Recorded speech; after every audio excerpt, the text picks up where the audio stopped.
మనము ఎన్నో వారపు అభిషేక ప్రార్థనలో ఉన్నాం. ఆ 7వ వారపు అభిషేక ప్రార్థనలో ఉన్నాం. గట్టిగా చప్పలు కొడుతూ దేవుని నామాన్ని మహిమపడతాం. దేవుని నామానికి మహిమ కలుగును గాక. 7వ వార అభిషేక ప్రార్థనలో మీరందరూ ఉన్నారు. నాకంటే ముందుగా మీరందరూ ఉన్నందుకు దేవుని నామానికి మహిమ కలుగును గాక. నేను అదే అనుకున్నాను, నాకంటే ముందుగా మీరు ఉండాలి. ఎందుకనంటే మీ ఆసక్తిని బట్టే నేను ఏదైనా చేయగలుగుతాను. మీ ఆసక్తిని బట్టే నేను ఏదైనా చేయగలుగుతాను. నిన్నటి కాల సమయంలో కూడా మరొక ముఖ్యమైన విషయం ఏంటంటే, మరి చర్చి పేరు మనం అనౌన్స్మెంట్ చేయాలనుకున్నాం. అది కూడా దైవ సేవకుల ద్వారానే అనౌన్స్మెంట్ చేస్తాం. ఇదిగో దీంట్లో దాచుకుంటాను. ఏంట్లో అంటే పెద్దగానే ఆలోచన చేశాను కదా, అది కొంచెం ఇంప్లిమెంట్ చేయాలి. అప్పటి వరకు ఇది చిన్నదాంతో సరిపెట్టుకున్నాం. రానున్న రోజుల్లో మనం పెద్దగా చేద్దాం. దీంట్లో దాచుకుంటే అంటే చాలా ఆశలు ఉన్నాయి, ఆకాంక్షలు ఉన్నాయి. మనకి ఏదైనా శ్రేష్టమైనది మనం పొందుకోబోయే ముందు దేవుడు కొన్ని పరిస్థితులు గుండా తీసుకెళ్తారంటే ఆ పరిస్థితుల్లో మనం నిలబడతామా, నిలబడలేమా, మనం నిల్చుంటామా, నిల్చోలేమని. మరి మంచిది, మనము 7వ వారపు అభిషేక ప్రార్థనలో మనం ఉన్నాము. ఒకసారి యెషయా గ్రంథము 11వ అధ్యాయము 2వ వచనం ఒకసారి చదవండి. యెహోవా ఆత్మ జ్ఞాన వివేకములకు ఆధారముగా ఆత్మ, ఆలోచన బలములకు ఆధారముగు ఆత్మ. యెహోవా ఆత్మ జ్ఞాన వివేకములకు ఆధారముగా ఆత్మ. అలాగే చదువునాను. తెలివిని యెహోవా ఎడల భయభక్తులు. చివరి ఆత్మ ఏంటంటే యెహోవా యందు భయభక్తులు కలిగించే ఆత్మ. దేవుని నామానికి మహిమ కలుగును గాక. ఇప్పుడున్న సమాజంలో, ఇప్పుడున్న క్రైస్తవ సమాజంలో భక్తి ఉంటే భయం ఉన్నట్లేదు, భయం ఉంటే భక్తి ఉన్నట్లేదు. ఏమున్నట్లా? భయం ఉంటే భక్తి ఉన్నట్లా, భక్తి ఉంటే భయం ఉన్నట్లా. భయం లేని భక్తి చేస్తూ ఇదే దేవుని యందు భయభక్తులు కలిగి జీవించడం అని అనుకుంటున్నారు. పొరపాటు పడుతున్నారు. పప్పులో కాలేసాం అన్నట్టుగా వాళ్ళు బిర్యానీలో కాలేసారు అన్నమాట. దమ్ బిర్యానీలో కాలేసారు అన్నమాట. కాలుతుందని తెలియట్లే వాళ్ళకి. మనం తప్పు చేస్తున్నాము, మనం పొరపాటు చేస్తున్నాము. దేవుని యందు భయభక్తులు నిలపటం అంటే ఆయన్ని మనం గౌరవించటమే. దేవుని నామానికి మహిమ కలుగును గాక. దేవుని పట్ల భయభక్తులు కలిగి ఉండటం వల్ల మనిషి చెడును విసర్జించి నీతి మార్గంలో నడుస్తాడు. దేవుని నామానికి మహిమ కలుగును గాక. ఈ 7 గుణాలు కూడా యేసుక్రీస్తులో పరిపూర్ణంగా కనిపిస్తాయి. ఆయన పరిచర్యలో ఈ 7 లక్షణాలు ఎలా ప్రతిబింబించాయో మనం గమనిస్తే పరిశుద్ధాత్మ యొక్క పనితీరు, ఇంకా పనితీరు పైన చాలా గొప్ప అవగాహన మనకి కలుగుతుంది. దేవుని నామానికి మహిమ కలుగును గాక. అందుకే 1 తెస్సలోనికీ రాసిన పత్రిక 5వ అధ్యాయము 19వ వచనం చూస్తుంది. ఆత్మను ఆర్పకుడి. ఏం ఆర్పకూడదు? ఆత్మను ఆర్పకూడదు. 1 తెస్సలోనికీ రాసిన పత్రిక 5వ అధ్యాయం 19వ వచనం. 5వ అధ్యాయం 19వ వచనం. 1 తెస్సలోనికీ రాసిన ఆత్మను ఆర్పకుడి. అంటే ఆత్మను ఆర్పకుడి. ఆత్మను ఆర్పితే ఏం జరుగుతుందో కింద రాయబడి ఉంది. దాని ద్వారా కలిగే వరాలను మనము కోల్పోతాము. అంటే పరిశుద్ధాత్మ మనలో క్రియ చేస్తుంటే మనం అడ్డుపడకూడదు. దేవుని నామానికి మహిమ కలుగును గాక. పరిశుద్ధాత్మ చూతాడు. ఉదయకాలమే లెగిచి ఆదివారం రోజున, శుక్రవారం రోజున నువ్వు దేవుని మందిరంలో ఉండాలి. ఆయా నియామక కూటాల్లో నువ్వు హాజరవ్వాలి.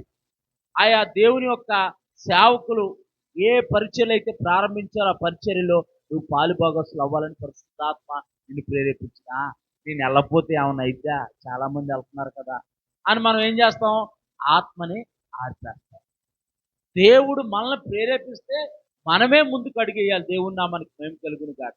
నేను వెళ్ళకపోతే ఏం కాదులే, చాలా మంది ఉంటారుగా, నేను చేయకపోతే వేరే వాళ్ళు చేస్తారుగా. దేవుడు మనలో క్రియ చేస్తుంటే ఆ క్రియను మనం అడ్డుకట్ట వేయకూడదు. ఆ క్రియను మనం జరిగించకుండా ఆపకూడదు. దేవుని నామానికి మహిమ కలుగును గాక. చూద్దాం. ఈ జ్ఞానము మరియు వివేచనకు పునాది. దేవుని నామానికి మహిమ కలుగు. భయభక్తులు కలిగించే ఆత్మ మనలో ఏం కలగజేసిందంటే జ్ఞానము మరియు వివేకమునకు పునాది. దేవుని నామానికి మహిమ కలుగును గాక. అదే యెషయా గ్రంథము 11వ అధ్యాయము 2వ వచనం మనం చదువుకుందాం. దేవుని ఆత్మ మన మీద నిలిచినప్పుడు అది మనకు వివేకాన్ని, అలాగే ఆలోచనని, జ్ఞానాన్ని, బలాన్ని, దేవుని యందు భయభక్తులు నిలిపేయగలిగే కృపని, ఆత్మ దయచేసి దేవుని నామానికి మహిమ కలుగును గాక.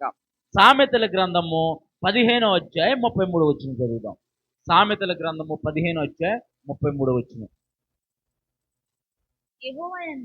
యెహోవా యందు భయభక్తులు కలిగి ఉండుట యెహోవా అంటే దేవుని యందు, సృష్టికర్త దేవుని యందు భయభక్తులు కలిగి ఉండుట జ్ఞానాభ్యాసమునకు సాధనము. జ్ఞానాభ్యాసమునకు సాధనము. దేవుని నామానికి మహిమ కలుగును గాక.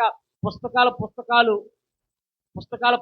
టన్నుల పుస్తకాలు చదివిన వాళ్ళు కూడా విచక్షణ రహితంగా జీవిస్తున్నారు కాలంలో మనం ఉన్నాం.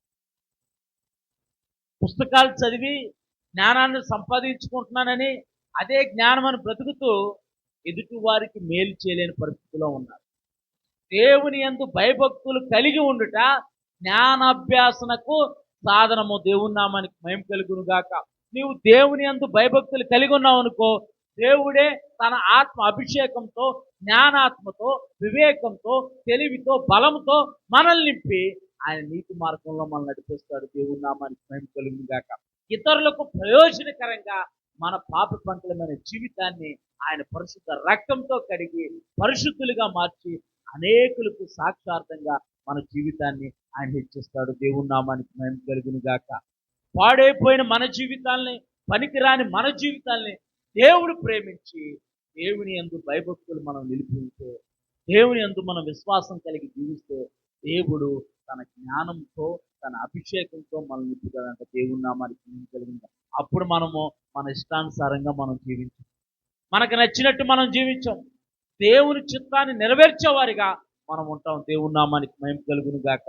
రెండవది రక్షణ మరియు ఆశ్రయం. అంటే దేవుని యందు భయభక్తులు నిలిపితే, దేవుని యందు భయభక్తులు కలిగి జీవిస్తే మొట్టమొదట జ్ఞానము వివేకమునకు పునాది. అంటే జ్ఞానాన్ని, వివేకాన్ని, బలాన్ని, శక్తిని, సామర్థ్యాన్ని మనం పొందుకుంటాం. రెండో పాయింట్ రక్షణ మరియు ఆశ్రయం. దేవుని యందు భయభక్తులు నిలిపి ఉంటే మనకి రక్షణ ఉండిద్ది, ఆత్మ సంబంధమైన రక్షణ కలిగిద్ది, శరీర సంబంధమైన రక్షణ కలిగిద్ది. అలాగే ఆయన ఆశ్రయదుర్గంగా ఉంటాడు. దేవుని నామానికి మహిమ కలుగును గాక. 34వ కీర్తన 7వ వచనం చదువుకుందాం.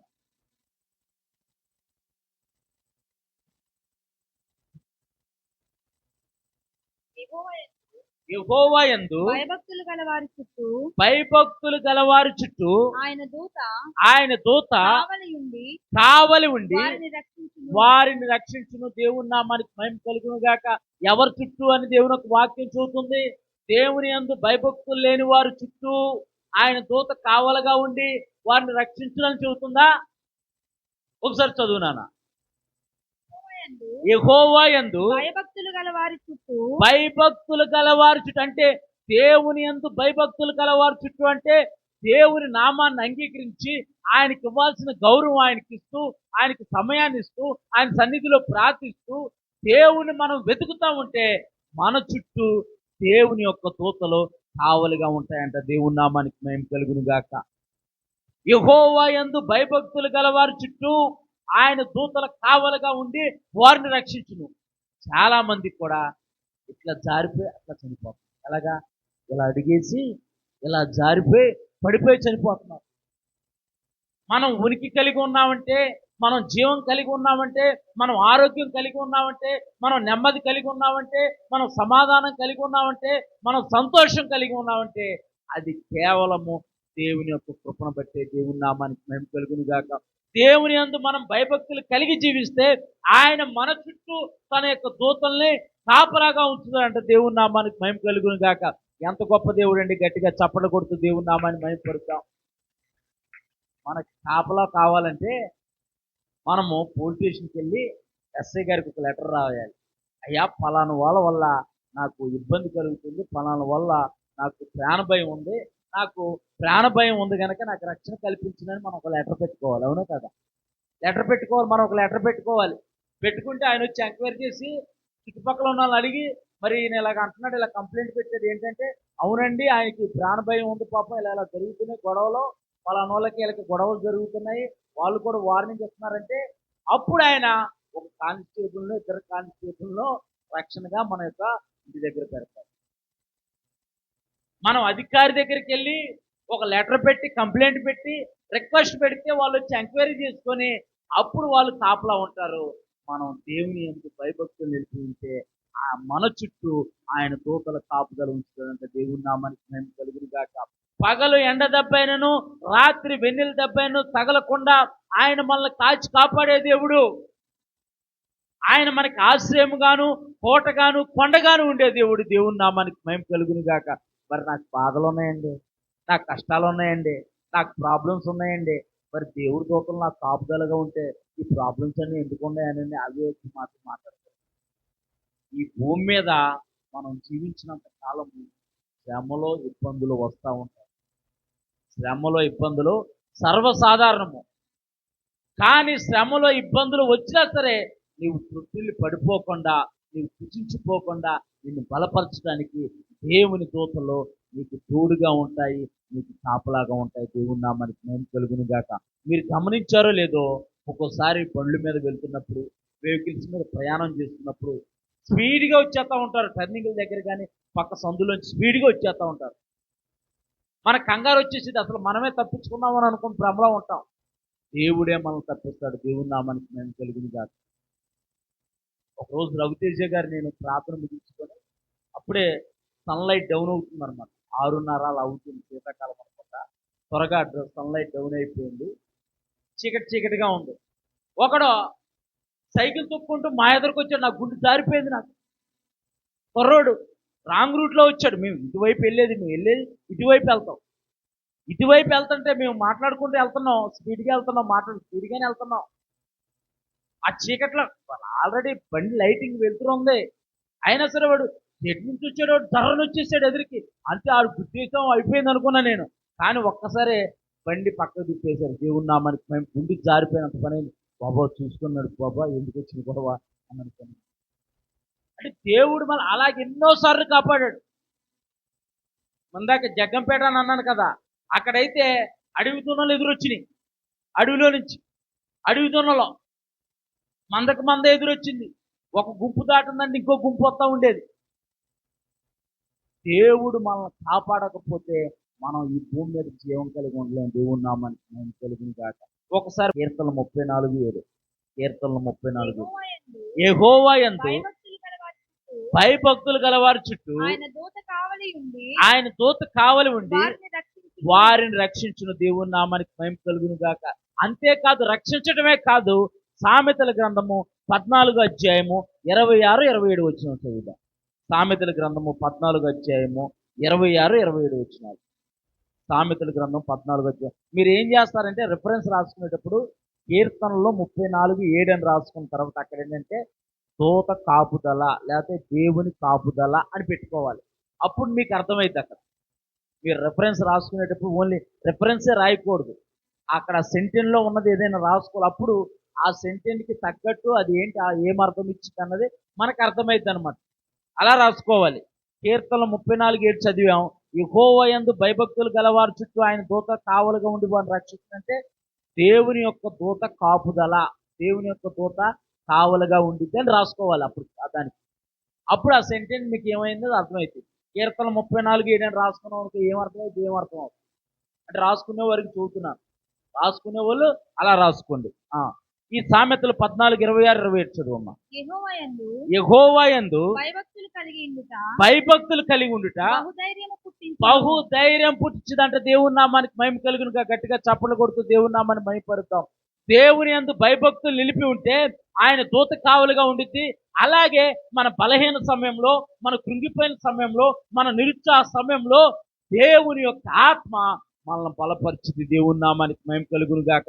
మీరు గమనించారో లేదో, మనం కృంగిపోయిన సమయాల్లో, బలహీనగా ఉన్న సమయాల్లో మనము పరిశుద్ధ గ్రంథమైన బైబిల్ తెరిచి లేదా దేవుని సన్నిధిలో మోకరించి ప్రార్థించినప్పుడు దేవుని యొక్క ఆత్మ ద్వారా, దేవుని యొక్క వాక్కు ద్వారా దేవుడు మనల్ని దర్శిస్తే మనకి 1000 ఏనుగుల బలం వస్తుంది. దేవుని నామానికి మహిమ కలుగును గాక. ఇది కేవలము దేవుని యొక్క కృపను బట్టే. మరొకసారి చదువునాను సామెతల గ్రంథం 14. యెహోవా యందు భయభక్తులు కలిగి ఉండుట బహుధైర్యం అంటే నీవు ఆపదలో కూడా, అపజయంలో కూడా ధైర్యంగా నీవు ముందుకు అడిగేస్తావు. దేవుని నామానికి మహిమ కలుగును గాక.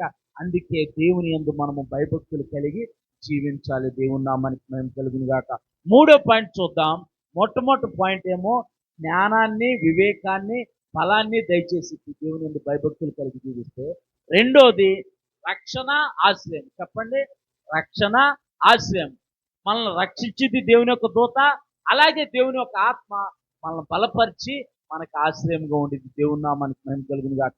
మూడో పాయింట్ ఐశ్వర్యము, ఘనత మరియు దీర్ఘాయువు. దేవుని నామానికి మహిమ కలుగును గాక. చెప్పండి అందరూ, ఐశ్వర్యము, ఘనత మరియు దీర్ఘాయువు. ఐశ్వర్యం ఉంది, దీర్ఘాయువు లేదనుకో ఏమైంది? ఐశ్వర్యం ఉంది, సంపద ఉంది, దీర్ఘాయువు లేదు, ఏమైంది? అప్పుడు సంపాదించినంత ఏమైంది? ఇతరుల పాలైపోయింది, వాడు అనుభవించలేడు దాన్ని. అందుకే ఇక్కడ ఐశ్వర్యము, ఘనత మరియు దీర్ఘాయువు. సామెతల గ్రంథము 22 అధ్యాయం 4 సామెతల గ్రంథం 22 అధ్యాయం 4. యెహోవా యందు భయభక్తులు కలిగి ఉండుట భయభక్తులు కలిగి ఉండుట వినయమునకు ప్రతిఫలము. వినయమునకు ప్రతిఫలము. ఐశ్వర్యమును ఆ ఐశ్వర్యమును ఐశ్వర్యమును ఘనతయు జీవమును దాని వలన కలుగును. దేవుని నామానికి మహిమ కలుగును గాక. యెహోవా యందు భయభక్తులు కలిగి ఉండుట వినయమునకు ప్రతిఫలము. దేవుని యందు భయభక్తులు కలిగి ఉంటే మనం వినయం కలిగి జీవిస్తాం, అహంకారం కలిగి జీవిస్తాం, వినయ మనస్కులుగా జీవిస్తాం. మనం వినయ మనస్కులుగా జీవిస్తూ ఉంటే ఇప్పుడు చదువు నాన్న, 2 లైన్ చదువు. ఐశ్వర్యమును ఘనతయు జీవమును దేని వల్ల? దేవుని యందు భయభక్తులు కలిగి జీవిస్తే ఐశ్వర్యము, ఘనత, జీవాన్ని దేవుడు మనకు అనుగ్రహిస్తాడంట. దేవుని నామానికి మహిమ కలుగును గాక. గట్టిగా చప్పట్లు కొడుతూ దేవుని నామాన్ని మహిమ పరుద్దాం. సామెతల గ్రంథము 10వ అధ్యాయము 27. సామెతల గ్రంథము 10వ అధ్యాయం 27. సామెతల గ్రంథము 10వ అధ్యాయం 27. యెహోవా యందు భయభక్తులు కలిగి ఉండుట దీర్ఘాయువునకు కారణము. దీర్ఘాయువు అంటే చెప్పాలి. దీర్ఘాయువు అంటే 150 సంవత్సరాల, 120 సంవత్సరాల, 130 సంవత్సరాల. దేవుడు నీకు 70 సంవత్సరాలు ఇచ్చినా, 80 సంవత్సరాలు ఇచ్చినా, 120 సంవత్సరాలు ఇచ్చినా నీవు నెమ్మది కలిగి జీవించగా దీర్ఘాయువు. దేవుడి నామానికి మహిమ కలుగును గాక.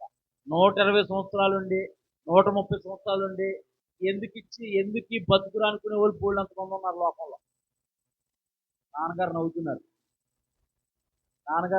అన్నమాట. ఆయన హుషారుగా ఉంటారు, ఆయన ఎప్పుడు హుషారుగా ఉంటారు. ఆయన చూస్తే నాకు కూడా ఈ పొట్ట తగ్గించేస్తే పోయి బాబా అని చెప్పేసి తగ్గట్లేదు.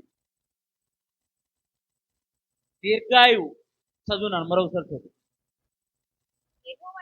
యెహోవా యందు భయభక్తులు కలిగి ఉండుట దీర్ఘాయువునకు. దేవుని యొక్క దీర్ఘాయువు మనం పొందుకోవాలంటే దేవుని యందు మనం భయభక్తులు కలిగి జీవించాలి. దేవుని నామానికి మహిమ కలుగును గాక.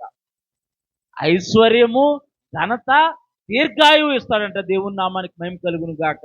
19 యెహోవా యందు భయభక్తులు కలిగి ఉండుట జీవ సాధనము. అది కలిగిన వాడు తృప్తుడై అపాయము లేకుండా బ్రతుకుతాడంట. దేవుని నామానికి మహిమ కలుగు. అంటే నీకు కలిగి ఉన్నదే దేవుడు నాకు ఇచ్చాడని చెప్పేసి నువ్వు దాంతో తృప్తి చెందుతావు. కొంతమంది వారికి కలిగి ఉన్న దాన్ని బట్టి వారు తృప్తి చెందట్లా. పక్కింట్లో అది ఉంది, ఎదురింట్లో ఇది ఉంది, వీళ్ళింట్లో ఇది ఉంది, మన ఇంట్లో కూడా ఇది కావాలని చెప్పేసి లేనిపోని నిర్ణయాలు తీసుకొని ఒక పొరల పడతాం.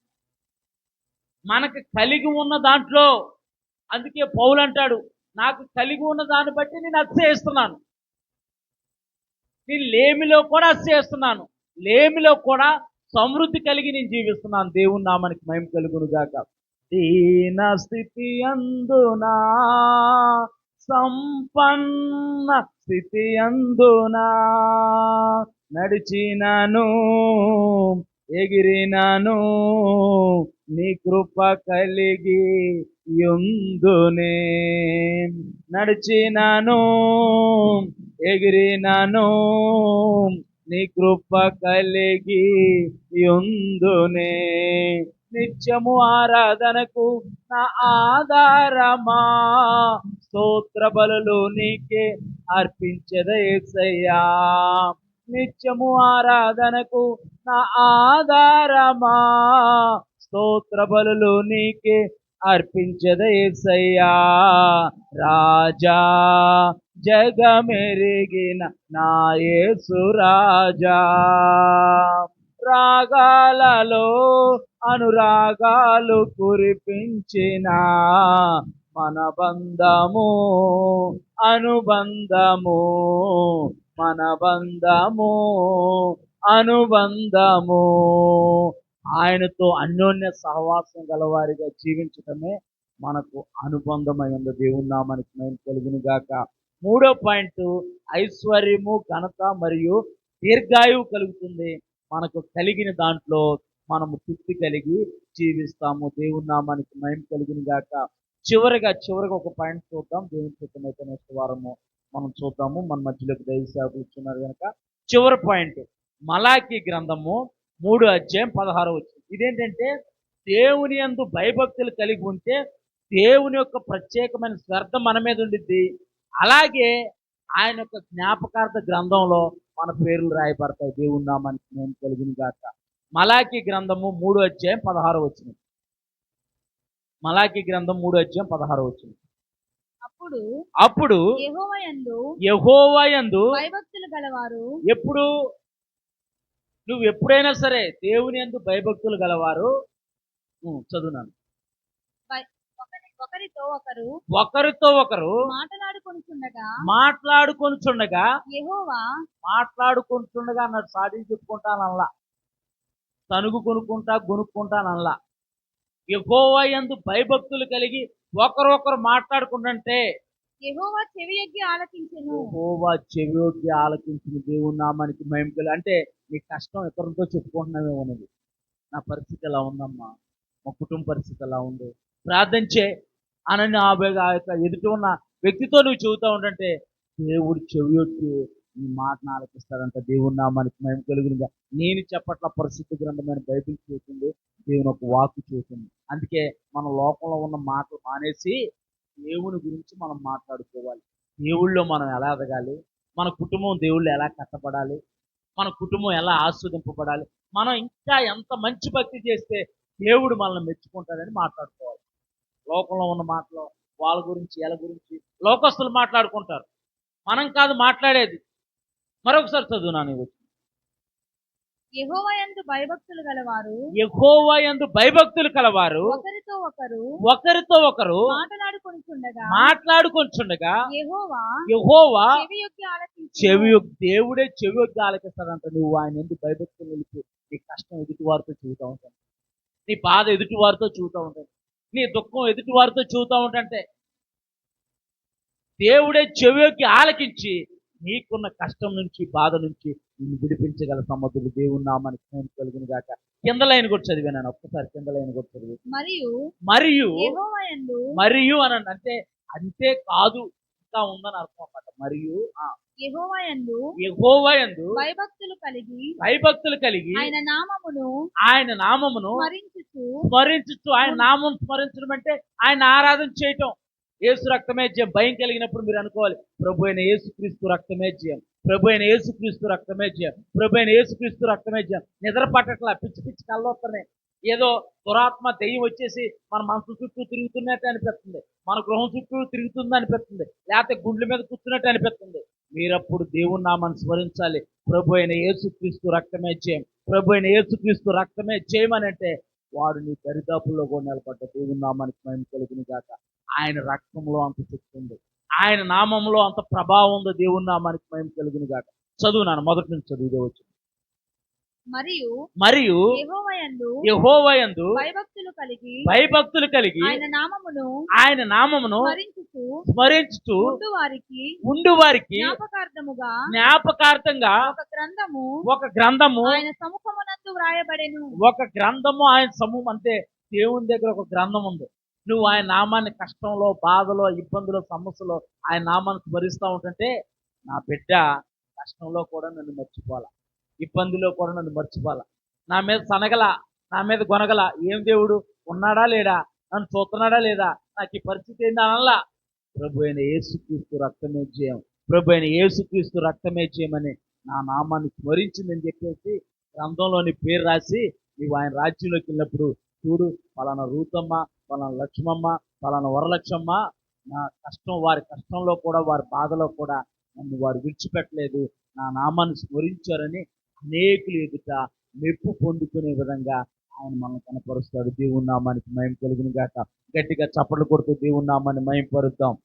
దేవుని యందు భయభక్తులు కలిగి మనం జీవిస్తే దేవుడు మనకు ఆయన గ్రంథంలో, ఆయన యొక్క జ్ఞాపకార్థ గ్రంథంలో మన పేర్లు రాస్తాడు, మన పైన శ్రద్ధ నిలుపుతాడు. అంతేకాదు మనకు ధైర్యాన్ని ఇస్తాడు, అలాగే ఘనతనిస్తాడు, ఐశ్వర్యాన్ని ఇస్తాడు, దీర్ఘాయువుని ఇస్తాడు, రక్షణ ఇస్తాడు, ఆశ్రయంగా ఉంటాడు, జ్ఞాన వివేకము గల ఆత్మను దయచేస్తాడు. దేవుని నామానికి మహిమ కలుగును గాక.